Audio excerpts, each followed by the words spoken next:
नमस्कार, आप सबका क्लास में एक बार फिर से स्वागत है। पिछले कक्षा में हम लोगों ने बात किया था संसाधनों में आपको मिट्टी संसाधन क्या है, जल संसाधन क्या है, ठीक है। उसके बाद अब हम लोग बात करने वाले हैं आपको खनिज संसाधन, भारत के खनिज संसाधन। ये क्लास जो 10th क्लास के विद्यार्थी हैं उनके लिए भी है और 12th क्लास के विद्यार्थी जो हैं उनके लिए भी, जिनका ज्योग्राफी है, ठीक है, उनके लिए भी है। तो हम लोग शुरू करते हैं। हेडिंग बना दीजिए खनिज संसाधन, खनिज संसाधन, ठीक है, खनिज संसाधन। अब देखिए, सबसे पहले तो सब प्रश्न यही उठता है कि खनिज संसाधन है क्या, खनिज कहते किसे हैं, ठीक है। खनिज संसाधन देखिए, कोई भी प्राकृतिक रूप से प्राप्त कोई भी पदार्थ, सबसे पहले तो खनिज क्या होते हैं, प्राकृतिक होते हैं, ठीक है। हम इनको बना नहीं सकते, जैसे कोयला हो गया, पेट्रोलियम हो गया, प्राकृतिक गैस हो गया, मान लीजिए लोहा हो गया, तांबा हो गया, सोना हो गया, ये सब प्राकृतिक रूप से मिलते हैं, ठीक है। तो ये कोई भी प्राकृतिक रूप से पदार्थ जो जिसकी एक निश्चित रासायनिक संयोजन होता है, एक निश्चित क्या होता है, एक निश्चित रासायनिक संयोजन,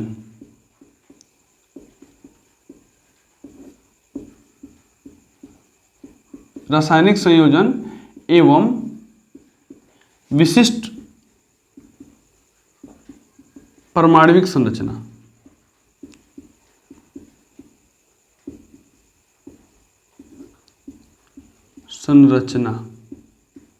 ठीक है।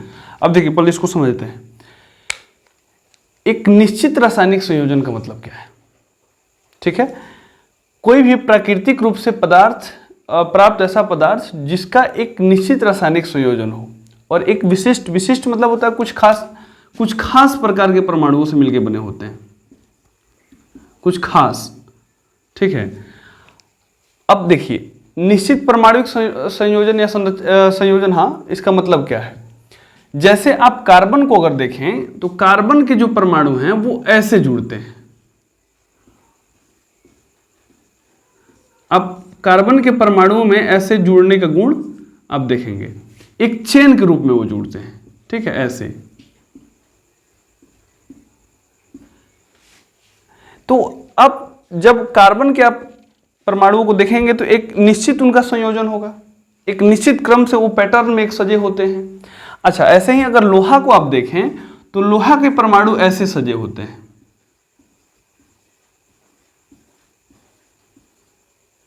ठीक है।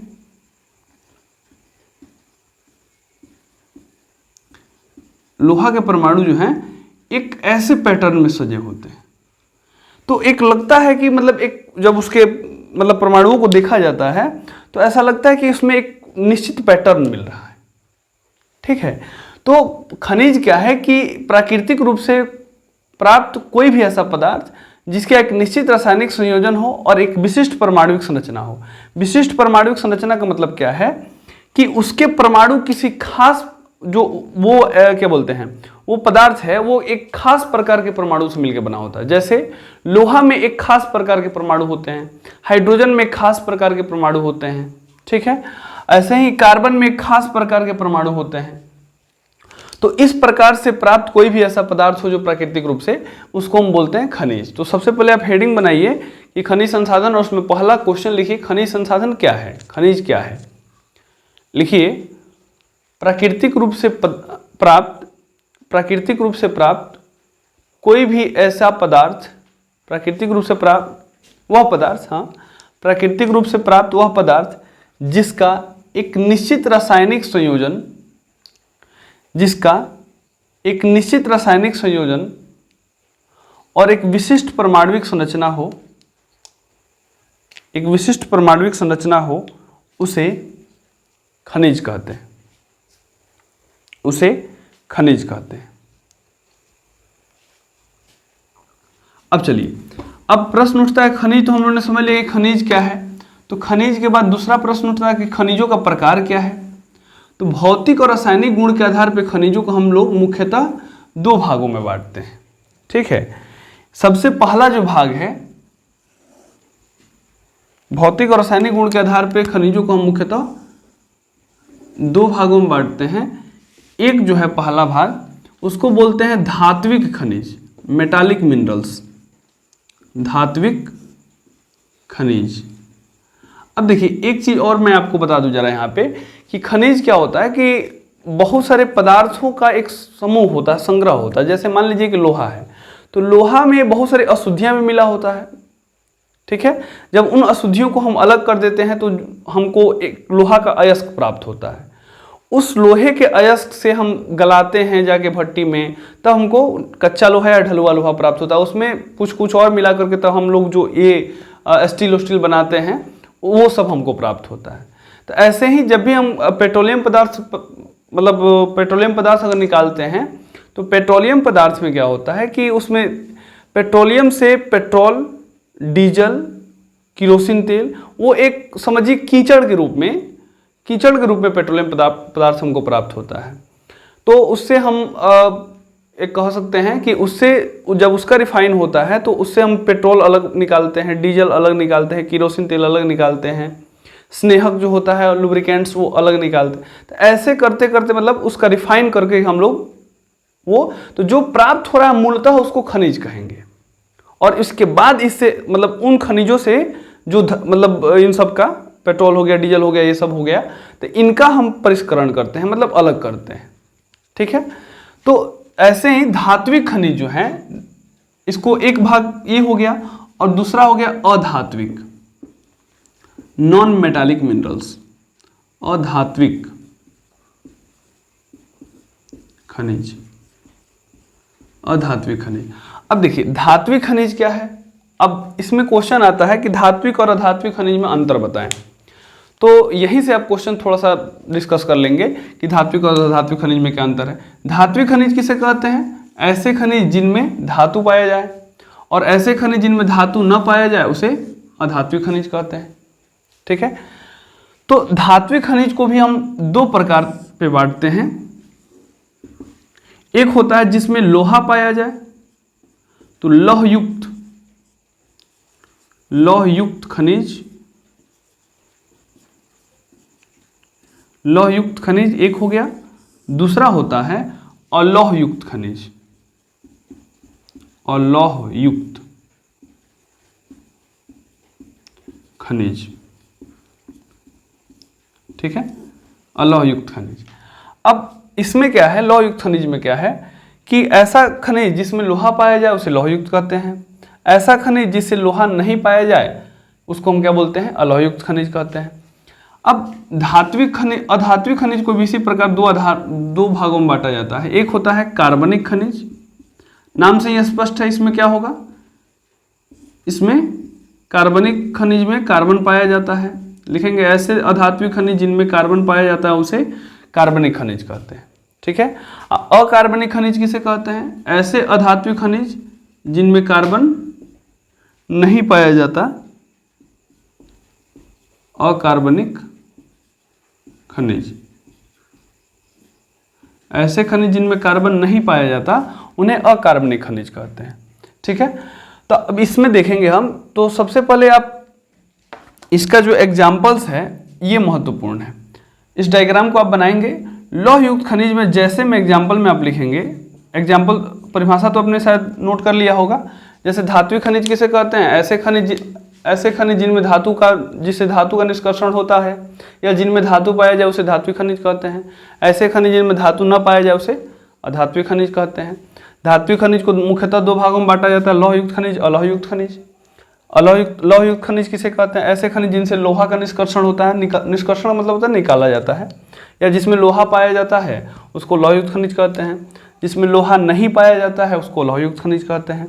कार्बनिक खनिज क्या है? ऐसे खनिज जिनमें कार्बन होते हैं उन्हें कार्बनिक खनिज कहते हैं। ऐसे खनिज जिनमें कार्बन नहीं होते हैं उन्हें अकार्बनिक खनिज कहते हैं। एग्जाम्पल्स महत्वपूर्ण, ध्यान रखिएगा। लोहा में जो एग्जाम्पल्स होगा, एक तो हो जाएगा लौह अयस्क, लौह अयस्क पहला हो गया। उसके बाद लौह अयस्क के बाद इसमें और क्या होगा? निकेल हो गया, निकेल भी लौह अयस्क में आता है, निकेल हो गया। और बताइए टंगस्टन, ये भी एक धातु है, टंगस्टन।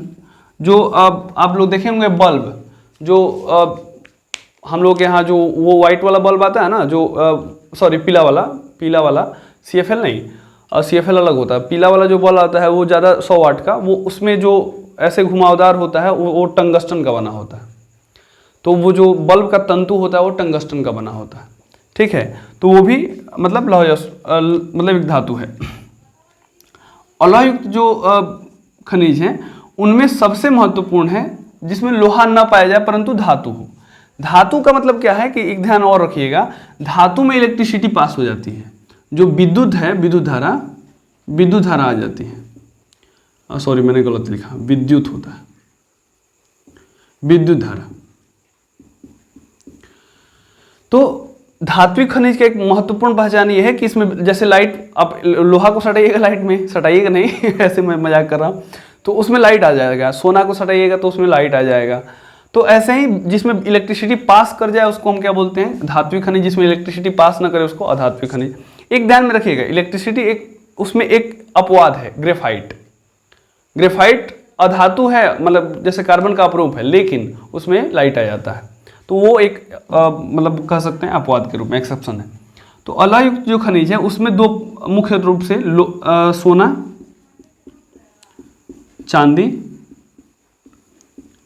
चांदी, तांबा, इन सब में लोहा नहीं होता है परंतु ये धातु है। तांबा हो गया, बॉक्साइट, जिससे बॉक्साइट क्या है, बॉक्साइट से हम लोग क्या निकालते हैं, एल्यूमिनियम। ये भी क्वेश्चन पूछा हुआ कि एल्यूमिनियम किस खनिज से प्राप्त किया जाता है, बॉक्साइट। तो सोना चांदी तांबा एल्यूमिनियम तांबा बॉक्साइट ये सब क्या हो गए, अलौहयुक्त खनिज हो गए। कार्बनिक खनिज में क्या होगा, जैसे मान लीजिए आप कोयला हो गया, पेट्रोलियम हो गया, प्राकृतिक गैस हो गया,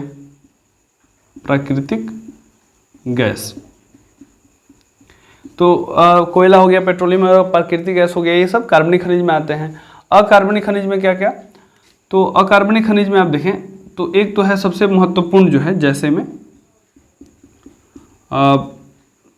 में सबसे महत्वपूर्ण हो गया आपको अभ्रक हो गया, अभ्रक सबसे महत्वपूर्ण है।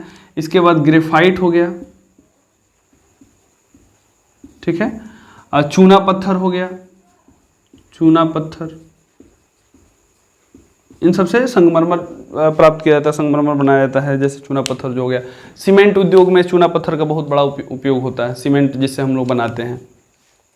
तो हम लोगों ने धात्विक खनिजों का वर्गीकरण किया जिसमें धात्विक खनिज, अधात्विक खनिज। धात्विक खनिज को पुनः दो भागों में बांटा, लौहयुक्त, अलौहयुक्त। लौहयुक्त का जो एग्जाम्पल्स है, अलौहयुक्त का एग्जाम्पल्स हो गया, ठीक है। उसके बाद अधात्विक खनिज को भी दो भागों में बांटा, कार्बनिक और अकार्बनिक। कार्बनिक खनिज में ये पदार्थ हैं और अकार्बनिक खनिज में ये पदार्थ है, खनिज है, सॉरी। तो अब इसमें देखना हमको क्वेश्चन क्या पूछता है कि खनिज संसाधनों का वर्गीकरण कर, या उसके खनिज कितने प्रकार के होते हैं उनका वर्गीकरण कर सोदाहरण व्याख्या कीजिए, ठीक है। सोदाहरण व्याख्या का मतलब क्या है कि उदाहरण सहित व्याख्या करना, ठीक है। उदाहरण सहित व्याख्या करना मतलब उसको उदाहरण देते हुए सबको लिखना। तो जैसे धात्विक खनिज आप लिख ही सकते हैं, अधात्विक खनिज लिख ही सकते हैं। फिर लिखिएगा पैराग्राफ चेंज करके कि इसमें इसको दो भागों में बांटा जाता है, लौहयुक्त, अलौहयुक्त। लौहयुक्त में लोहा पाया जाता है, अलौहयुक्त में लिखेंगे लिखेंगे लोहा नहीं पाया जाता, दोनों का एग्जाम्पल से लिख दें। अधात्विक खनिज में फिर वही कार्बनिक खनिज और कार्बनिक खनिज। कार्बनिक खनिज में लिखेंगे कि इसमें कार्बन पाया जाता है, इसमें कार्बन नहीं पाया जाता, दोनों के एग्जाम्पल्स दे देंगे। ये आपका एक क्वेश्चन हो गया, ठीक है। तो ये क्वेश्चन जो है ये हम लोगों ने किया। अगले क्लास में हम लोग बात करेंगे कि धात्विक और अधात्विक खनिज में अंतर क्या है, धात्विक खनिज यहाँ पाए जाते हैं, धात्विक खनिज। उसके बाद एक एक का हम लोग, जैसे लौहयुक्त में जो है हम लोग को मतलब लौहयुक्त खनिज में लोहा का पढ़ना है, अलौहयुक्त खनिज में कुछ बॉक्साइट एक पढ़ना है, ठीक है। ऐसे ही हमको कार्बनिक खनिज में तीनों पढ़ना है, कोयला, पेट्रोलियम और प्राकृतिक गैस भारत में कहाँ कहाँ मिलते हैं। और अकार्बनिक खनिज में भी मुख्यतः हम लोग को चूना पत्थर और अभ्रक के बारे में पढ़ना है, ठीक है। तो इतना हम लोग करेंगे तो ये चैप्टर जाके हम लोग का फाइनल होगा। और एक चीज़ और ध्यान में थोड़ा सा रखिए, आप बुक थोड़ा सा पढ़ते चलें। बुक पढ़ने से क्या होता है कि थोड़ा सा जो चीज़ें यहाँ पे क्लास में समझ में नहीं आती है, बुक से थोड़ा बहुत रीड करके आते हो, थोड़ा बहुत हेल्प मिलता है, बस, तो बुक रीडिंग आप जरूर कीजिए। जय हिंद।